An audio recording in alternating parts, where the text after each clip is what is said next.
Nothing lasts, and that's okay. Think about that for a moment. Does it make you uneasy, angry, maybe even a little relieved? Buddha taught that impermanence isn't something to fear, it's something to embrace. But let's be honest, in a world obsessed with stability and control, that idea can feel downright provocative. We live in a culture that tells us to hold on to everything, our youth, our relationships, even our status. But here's the hard truth. Trying to freeze life in place only leads to frustration and suffering. The good news? There's another way. A way to live lighter, freer, and more aligned with the natural flow of life. In this video, we're diving deep into Buddha's timeless teachings on impermanence. You'll learn why clinging is the real enemy of peace, how to let go without losing yourself, and how to transform life's inevitable changes into opportunities for growth. Before we dive in, hit that like button and subscribe. You're not just here to watch a video, you're here to transform the way you see the world. And trust me, you won't want to miss what's coming next. Lesson 1. Impermanence is the nature of life. Imagine holding sand in your hand, trying to keep every grain in place.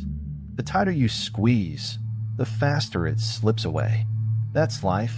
Everything is slipping away, whether you like it or not. This is what Buddha taught us with the concept of anicca, or impermanence.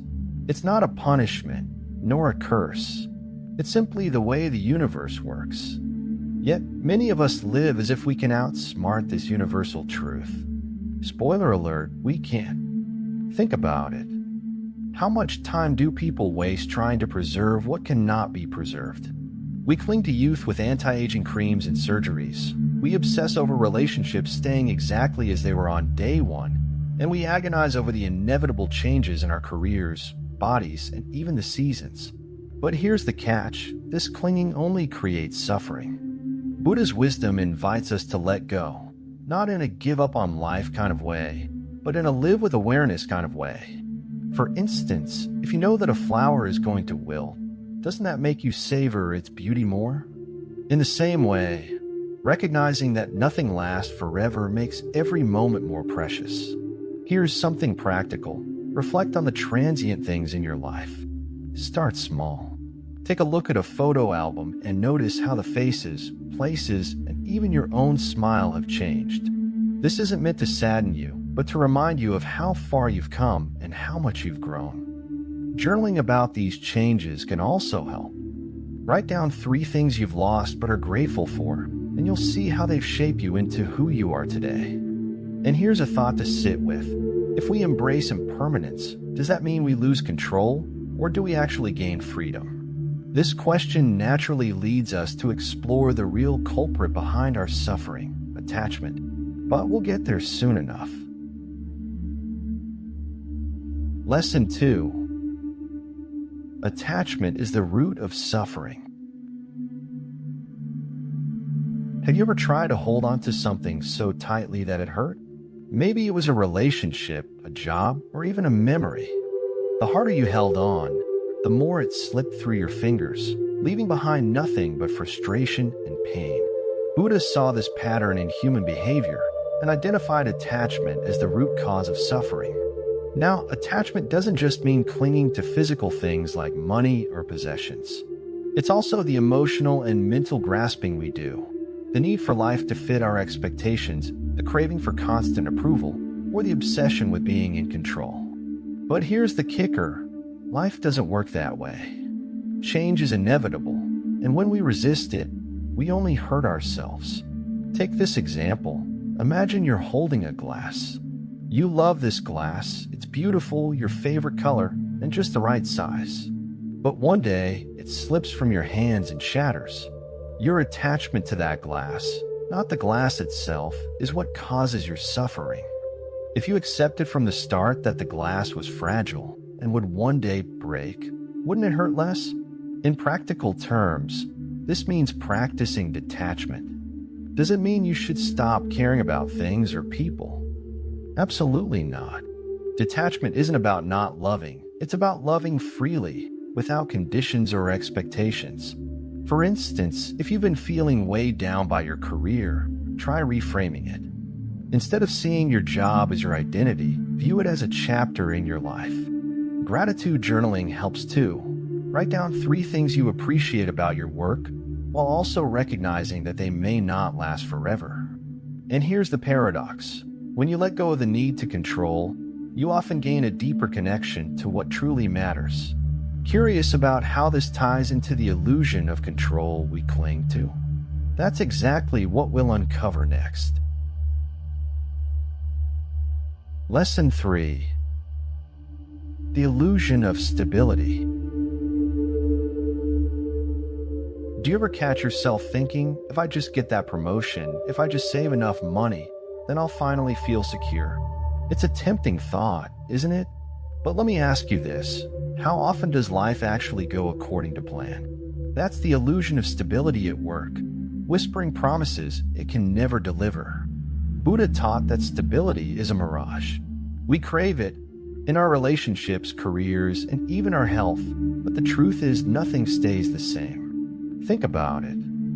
How many times have you heard of someone whose perfectly planned life unraveled with one phone call?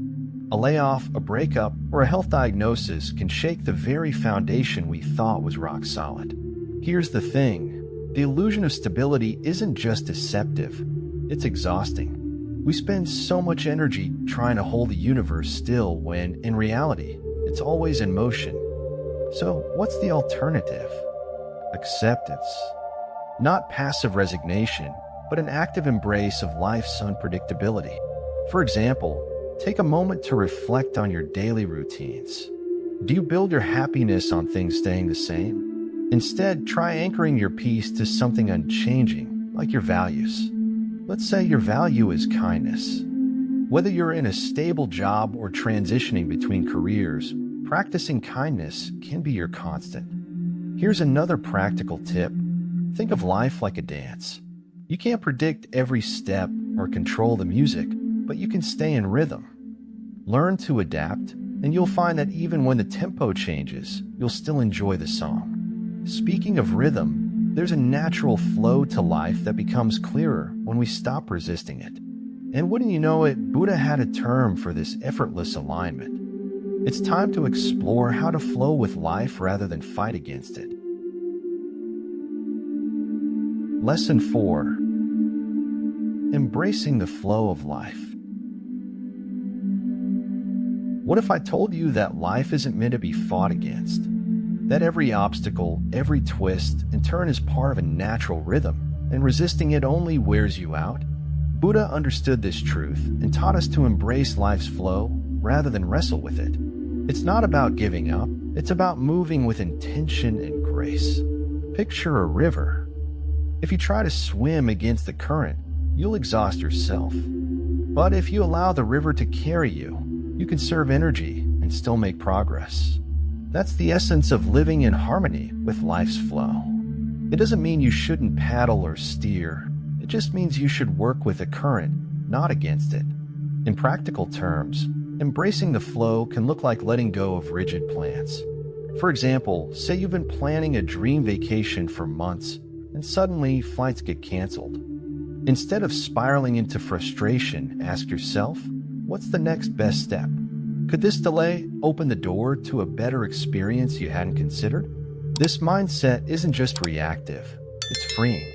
Here's a simple exercise to practice this. When something doesn't go your way, pause and breathe. Ask yourself, what's within my control here? Then focus on that. Maybe it's adjusting your perspective, shifting your energy to another task, or simply accepting that you don't have all the answers right now. Embracing life's flow also means recognizing opportunities in unexpected places. A closed door could lead to an open window. But what's crucial is seeing these shifts as invitations, not setbacks. And here's where the magic lies. When you stop fighting against change, you start growing with it. Growth, however, isn't always comfortable. It often requires letting go of what no longer serves us and stepping into something new. This brings us to a powerful truth about change, that it's not just an end, but a beginning. Lesson 5. Impermanence as an opportunity for growth. Change. It's a word that makes some people shudder and others light up with possibility. But here's the truth. Every change, no matter how uncomfortable, holds the potential for growth. Buddha didn't just teach us to accept impermanence, he showed us how to use it as a springboard for transformation. Think of impermanence like pruning a tree. At first, it might seem cruel to cut off branches, but it's through this process that the tree grows healthier and stronger. Similarly, when life removes something from us, a relationship, a job, or even a belief, it's an opportunity to create space for something new and better. Take a practical example. Let's say you've lost a job. It's easy to sink into despair, focusing on what's gone. But what if that loss is the nudge you needed to explore a career path you've always dreamed of? So the most successful people, Steve Jobs, Oprah Winfrey, faced setbacks that ultimately redirected them toward their true potential. So, how do you harness the power of change? Start small. Identify one area of your life that's shifting and ask, what can I learn here? Maybe a strained friendship is teaching you boundaries, or an unexpected move is opening the door to new opportunities. Journaling can help uncover these insights, allowing you to see patterns and possibilities you might have overlooked. And here's a powerful mantra. This too is for my growth. Repeat it whenever you face a challenge. It's not just a comfort. It's a reminder that every ending carries the seed of a beginning. But what if there's a way to navigate life's transitions with even more clarity and intention? Buddha gave us tools for exactly that, and they point us toward a life of balance and freedom. Lesson 6. Liberation through acceptance. Here's a thought. What if the peace you've been searching for wasn't somewhere far away, but right in front of you, waiting for you to stop resisting? Buddha's teachings on impermanence remind us that true liberation comes not from avoiding change, but from accepting it fully. Think of life as a dance. Some days, the music is slow and gentle. Other times, it's chaotic and unpredictable. The secret isn't trying to control the beat, it's learning how to move with it. Acceptance doesn't mean you have to like everything that happens. It simply means you acknowledge it without fighting it. And trust me, that's where the real freedom begins. Imagine you're stuck in traffic. You could fume, clench the wheel, and shout at the car in front of you. Or you could accept that you're exactly where you are. Maybe it's a chance to listen to a podcast, call a loved one, or just enjoy the rare moment of stillness. One approach leads to frustration, the other to peace. Acceptance also helps us navigate the tougher parts of life. Maybe you've faced a loss, a relationship, a dream, or even a loved one. Denial and anger are natural, but they can only take you so far. When you lean into acceptance, you allow yourself to heal. Journaling about what this change has taught you or sharing your feelings with someone you trust can make the process more manageable. And here's the irony. When you stop fighting change, you create space for transformation. It's like clearing out a cluttered room. Only when you let go of what no longer belongs can you make room for something new. But how do we truly align with this flow of life? How do we shift from resisting change to embracing it as a guide? Buddha left us a profound roadmap for this journey, and it's time we explore it. Lesson 7. The Path to Inner Peace. What if I told you there's a roadmap to navigating life's chaos with grace and finding peace, no matter the circumstances? Buddha called this the Noble Eightfold Path, a way to move through life with clarity, intention, and balance. While we won't dive into all its details here, let's talk about how this ties back to impermanence. You see, impermanence isn't just a challenge to accept. It's a call to live differently. The path to inner peace starts with aligning your actions, thoughts, and intentions with this truth. It's about living ethically, staying present, and practicing mindfulness as the storms of life come and go. Here's an example. Imagine a disagreement with a friend. You're upset, replaying the argument over and over in your mind. Instead of letting it fester, pause and reflect. Is this worth holding on to? Buddha's teachings remind us that clinging to anger only adds to suffering. Choosing kindness, a key part of the path, not only brings peace to you, but also strengthens your relationships.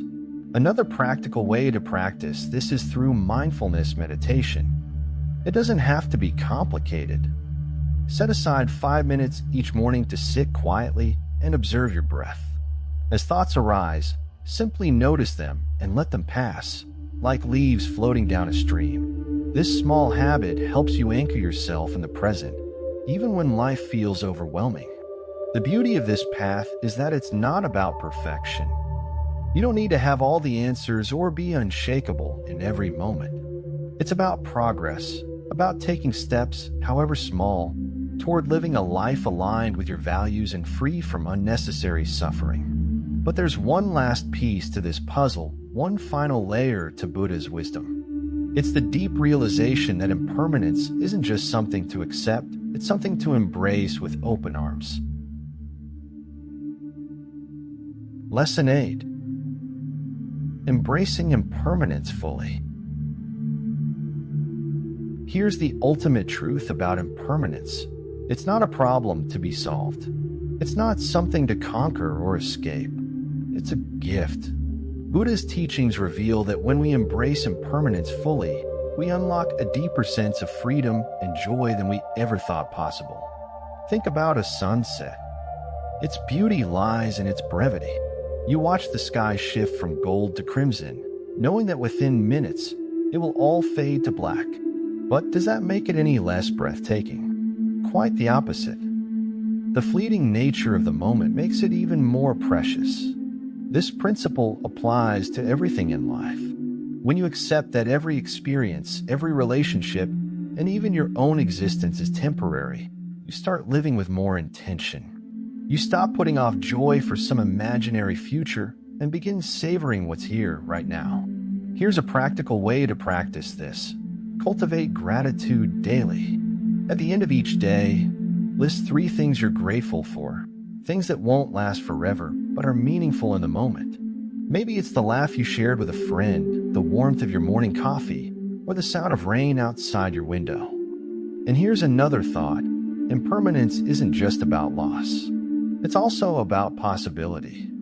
It means that pain doesn't last forever, that mistakes don't define you, and that every day is a new chance to grow and begin again. But here's the deeper question. If impermanence is the only constant, how do we find something solid to hold on to? Or do we even need to? Buddha leaves us with a profound realization that freedom lies not in holding on, but in letting go. So now the question is, what will you do with this knowledge? Will you keep resisting the flow of life, clinging to things that are bound to change? Or will you embrace impermanence and find the freedom that Buddha promised? Think about it. What could you let go of today that's been holding you back? Is it a grudge, an expectation, or maybe even fear of the future? Take a moment to reflect. Transformation doesn't happen overnight, but every small step brings you closer to peace. If you're ready to dive deeper into these teachings, I highly recommend reading the Dhammapada. It's an incredible guide filled with wisdom that can help you align your life with these principles. And the best part, it's super affordable on Amazon, and you can find the link in the first comment pin below. Don't stop here, though. Hit that subscribe button and turn on notifications because this journey is just beginning. Together, we'll continue exploring these life-changing ideas. And before you go, click on the card above to watch the next video. It's one you won't want to miss. Thank you for spending this time with me today. I'll see you in the next one, where we'll take this journey even further.